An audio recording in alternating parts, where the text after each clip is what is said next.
ರಾಗಿ ಕೆಲಸ ಹೇಗೆ ಮಾಡೋದು ನೋಡೋಣ. ಈಗ ರಾಗಿ ತೊಗೊಂಡಿದ್ದೀನಿ, ಒಂದು ಲೋಟ, ಒಂದು ಅರ್ಧ ಉಂಡೆ ದೊಡ್ಡದು ಮುದ್ದೆ ಬೆಲ್ಲದಲ್ಲಿ ಅರ್ಧ ಉಂಡೆ ಬೆಲ್ಲ ತೊಗೊಂಡಿದ್ದೀನಿ. ಹಾಗೂ ಗಸಗಸೆ, ಒಣ ಕೊಬ್ಬರಿ ತುರಿದಿಟ್ಕೊಂಡಿದ್ದೀನಿ, ಏಲಕ್ಕಿ, ಒಣಶುಂಠಿ ಹಾಗೂ ಬಾದಾಮಿ ಒಂದು 20 ಕಾಯಿ ತೊಗೊಂಡಿದ್ದೀನಿ. ನೋಡಿ, ಈಗ ರಾಗಿನ ನೆನೆ ಹಾಕ್ಕೊಂಡು ಒಂದೆರಡು ಸರಿ ಚೆನ್ನಾಗಿ ವಾಶ್ ಮಾಡಿ ಇಟ್ಕೊಬೇಕು. ಮತ್ತು ಅದಕ್ಕೆ ಬಾದಾಮಿ, ಏಲಕ್ಕಿ, ಒಣಶುಂಠಿ, ಒಂದು 5-6 ಏಲಕ್ಕಿ ಹಾಕ್ಕೊಂಡಿದ್ದೀನಿ. ಒಣಶುಂಠಿ ಎಲ್ಲ ಹಾಕಿ ಇಷ್ಟನ್ನೇ ಹಾಕಿ ನೆನೆ ಹಾಕೋಣ. ಇದು ಬೆಳಗ್ಗೆ ನೆನೆ ಹಾಕಿದರೆ ರಾತ್ರಿಗೆ ನೋಡಿ ಈಗ ಎಲ್ಲ ನೆಂದಿದೆ. ರಾಗಿ, ಕಾಯಿ, ಬಾದಾಮಿ, ಏಲಕ್ಕಿ, ಒಣಶುಂಠಿ ಎಲ್ಲ ನೆಂದಿದೆ. ಈಗ ಒಂದೆರಡು ಸರಿ ಚೆನ್ನಾಗಿ ತೊಳ್ಕೊಂಡು ಮತ್ತೆ ಎಲ್ಲ ಸೋಸ್ಕೊತಾ ಇದ್ದೀನಿ. ನೋಡಿ, ಎಲ್ಲ ತೊಳ್ಕೊಂಡು ಸೋಸ್ಕೊಂಡಾದಮೇಲೆ ಮಿಕ್ಸಿ ಜಾರ್ಗೆ ಹಾಕ್ಕೊಳ್ಳೋಣ.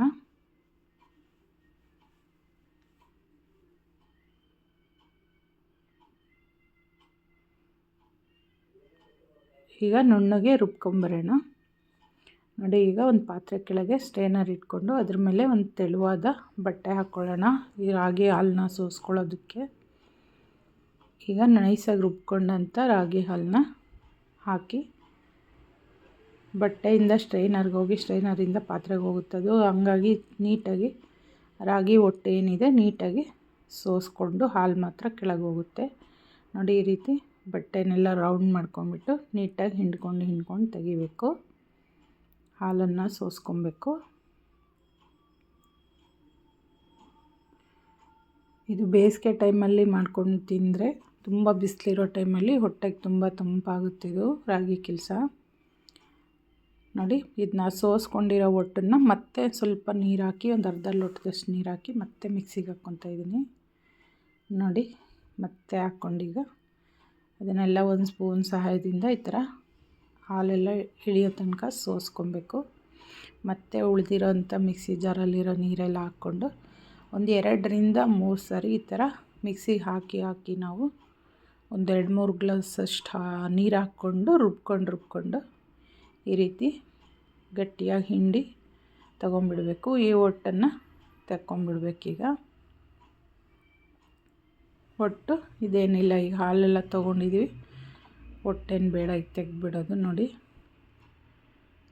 ಈ ರೀತಿ ಮಾಡಿಕೊಂಡು ಈಗ ಇಷ್ಟು ಒಂದು 4 ಗ್ಲಾಸಷ್ಟು ಹಾಲು ಆಗಿದೆ, ರಾಗಿ ಹಾಲು ಬಂದಿದೆ. ಈಗ ಮುದ್ದೆ ಬೆಲ್ಲನ ಗಟ್ಟಿಯಾಗಿ ಕುಟ್ಟಿ, ಬೇರೆ ಥರ ನೀವು ಬೆಲ್ಲ ತೊಗೊಂಡ್ರೆ ಅದನ್ನು ಕಲ್ಲಿರುತ್ತೆ, ಕರಗಿಸ್ಬಿಟ್ಟು ಆ ಪಾಕನ್ನು ಇದಕ್ಕೆ ಹಾಕ್ಕೊಂಡು ಮಾಡ್ಕೋಬೋದು. ನಾನು ಇದರಲ್ಲಿ ಮುದ್ದೆ ಬೆಲ್ಲ ತೊಗೊಂಡಿರೋದ್ರಿಂದ ಕುಟ್ಟಿ ಪುಡಿ ಮಾಡಿ ಹಾಗೆ ಹಾಕ್ಕೋತಾ ಇದ್ದೀನಿ.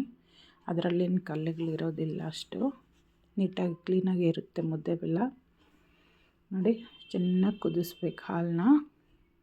ಬೆಲ್ಲ ಹಾಕ್ಕೊಂಡು ಚೆನ್ನಾಗಿ ಕುದಿಸಿ ಅದೆಲ್ಲ ಬೇಯಬೇಕು. ಕೆಲಸ ಎಲ್ಲ ಚೆನ್ನಾಗಿ ಬೆಂದ್ಕೊಂಡಾಗ ನೋಡಿ, ಈ ಕನ್ಸಿಸ್ಟೆನ್ಸಿಗೆ ಬಂದಮೇಲೆ ನಾವೀಗ ಸ್ಟವ್ನ ಆಫ್ ಮಾಡ್ಕೊಳ್ಳೋಣ. ಸ್ಟವ್ನ ಆಫ್ ಮಾಡ್ಕೊಂಡ ನಂತರ ತುಪ್ಪನ ಒಂದು ಸ್ಪೂನ್ ತುಪ್ಪ ತೊಗೊಂಡು ಒಂದು ತಟ್ಟೆಗೆ ಸವರ್ಕೊಳ್ಳೋಣ ಎಲ್ಲ.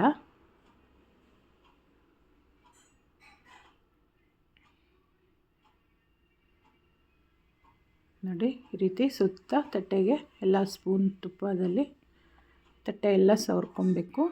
ನಂತರ ಕೆಲಸ ಎಲ್ಲ ಬೆಂದಿರೋಂಥ ಕೆಲಸನ ಎಲ್ಲ ಫುಲ್ಲು ತಟ್ಟೆಗೆ ಹಾಕ್ಕೋಬೇಕು.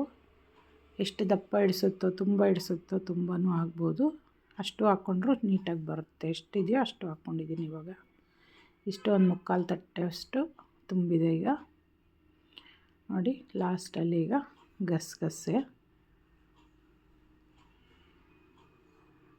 ಗಸಗಸೆನ ಈ ರೀತಿ ಸುತ್ತ ಉದುರಿಸ್ಕೊತಾ ಇದ್ದೀನಿ. ನಂತರ ಒಣ ಕೊಬ್ಬರಿ ತುರಿದಿಟ್ಕೊಂಡಿದ್ದೀನಲ್ಲ ಅದನ್ನು ಹಾಕ್ಕೊತಾ ಇದ್ದೀನಿ ಸುತ್ತ. ಬಿಸಿ ಇರೋವಾಗಲೇ ಹಾಕ್ಕೋಬೇಕು ಇದನ್ನು, ಹಾಗಾಗಿ ಚೆನ್ನಾಗಿ ಹಿಡ್ಕೊಳ್ಳುತ್ತೆ. ನೋಡಿ, ಮುಚ್ಚಿಟ್ಟು ಒಂದು 2 ಗಂಟೆ ಟೈಮು ಈಗ ತಣ್ಣಗಾಗೋದಕ್ಕೆ ಬಿಡೋಣ. ನೋಡಿ, ಈಗ ತಣ್ಣಗಾಗಿದೆ. ಈಗ ಚಾಕುವಿಂದ ನಿಮ್ಗೆ ಯಾವ ಆಕಾರ ಬೇಕೋ ಆ ಆಕಾರದಲ್ಲಿ ಕಟ್ ಮಾಡ್ಕೊಳ್ಳಿ. ಚಾಕುಗೆ ತುಪ್ಪ ಸವರ್ಕೊಳ್ಳಿ. ತುಪ್ಪ ಸವರ್ಕೊಂಬಿಟ್ಟು ಈ ರೀತಿ ಪೀಸ್ಗಳನ್ನ ಮಾಡ್ಕೊಳ್ಳಿ. ತುಂಬಾ ಚೆನ್ನಾಗಿ ಬರುತ್ತೆ. ಅದು ಬೆಳಗ್ಗೆನೇ ಇದು ಖಾಲಿ ಹೊಟ್ಟೆಲಿ ತಿಂದ್ರೂ ತುಂಬಾ ತಂಪಾಗಿರುತ್ತೆ. ನೀವು ಒಮ್ಮೆ ಟ್ರೈ ಮಾಡಿ ನೋಡಿ, ನಿಮ್ಮ ಮನೆಯವ್ರಿಗೆಲ್ಲ ಇಷ್ಟ ಆಗುತ್ತೆ ಅಂದ್ಕೊಂಡಿದ್ದೀನಿ. ತುಂಬಾ ಟೇಸ್ಟಿಯಾಗಿರುತ್ತೆ ತಿನ್ನೋಕ್ಕೂ ಕೂಡ. ನೋಡಿ ಎಷ್ಟು ಸ್ಮೂತಾಗಿ ಬಂದಿದೆ, ತುಂಬಾ ಚೆನ್ನಾಗಿ ಬಂದಿದೆ.